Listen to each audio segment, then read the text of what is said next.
নমস্কার বন্ধুরা, সবাই কেমন আছেন? আশা করি সবাই খুব ভালো আছেন। অনেক দিন হয়ে গেল আমার নিজের কাজের কোনো ভিডিও পোস্ট করা হয়ে ওঠেনি। এই ভিডিওটা যদিও বেশ কিছুদিন আগের বানানো, কিন্তু সময়ের অভাবে পোস্ট করার সুযোগ হয়নি। আমাদের বাড়ির এই তুলসী মঞ্চটি হঠাৎ নতুন করে বানানো হয়েছিল। তো এত সুন্দর মঞ্চটা দেখে যেন খুব খালি খালি লাগছিল। তাই মনে হলো এটাকে একটু সাজিয়ে দিই। তো এত বড় জায়গাটা একদম রং দিয়ে হয়তো আমার ঠিকঠাক আইডিয়া হবে না, তাই প্রথমে একটু চক দিয়ে আউটলাইনগুলো করে নিলাম, তারপর রং তুলি নিয়ে বসে গেলাম। যাই হোক, নিজে নিজেই যেহেতু ভিডিওটা বানিয়েছি, তাই আর এগুলো ড্রয়িং করার সময় আমার ভিডিও করার সুযোগ হয়নি বা করে উঠতে পারিনি।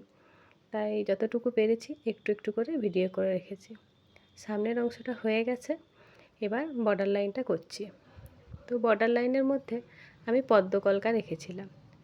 পদ্ম ফুল আমার খুব প্রিয় একটি ফুল। আমি নিজেও পদ্মের গাছ টবে, মাটিতে সব জায়গাতে লাগিয়েছি এবং এখন বর্ষাকাল, একদম গাছ ভর্তি ফুল পাচ্ছি এখন। তো তাই এটাতেও ভেবেছিলাম যে কলকার ডিজাইনটা পদ্মের ওপরই রাখি। তো দেখুন কেমন হয়েছে।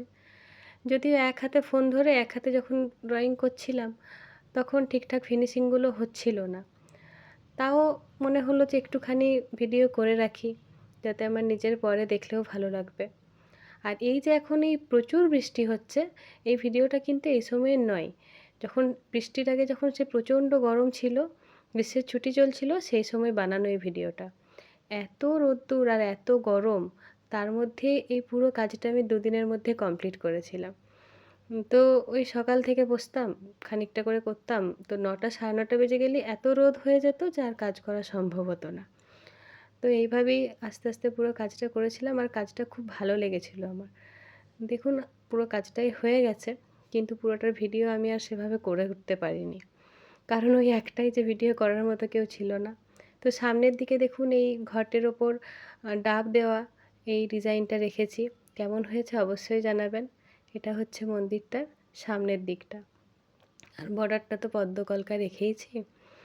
দেখুন, সবার যদি ভালো লাগে এখান থেকে স্ক্রিনশটও নিয়ে রাখতে পারেন করার জন্য। আর পদ্মকলকা আঁকা তো খুব সহজ একটা জিনিস, সবাই পারবে। আর তুলসী মঞ্চর চারদিকটি এরকম ছোট ছোট কলকা করে ভরিয়ে দিয়েছি। আর এই লেখাগুলো লিখেছি, এটাও বেশ ভালো লাগলো। দুর্গাপুজোর সপ্তমীর দিন মা দুর্গার আগমন উপলক্ষে এই লেখাগুলো আমাদের লেখা হয় গিরিমাটি দিয়ে। তো এখন যেহেতু মন্দিরের রং লাল হয়ে গেছে, আর গিরিমাটি দিয়ে লিখলেও বোঝা যাবে না, তখন হয়তো লিখবো নিয়ম রক্ষে, তাই রং দিয়েই আমি এই লেখাগুলো লিখে নিলাম। তো দেখুন তো কেমন হয়েছে। এখন তো পুরোটাই কমপ্লিট হয়ে গেছে। দেখুন কেমন হয়েছে। আমার তো বেশ ভালোই লেগেছে। আমার তো রেগুলার কাজ করা হয়ে ওঠে না, খুব মাঝে মধ্যে করি। তার মধ্যে এটা করতে পেরেছি, আমার মনে হচ্ছে যেন আমি ভালোই পেরেছি।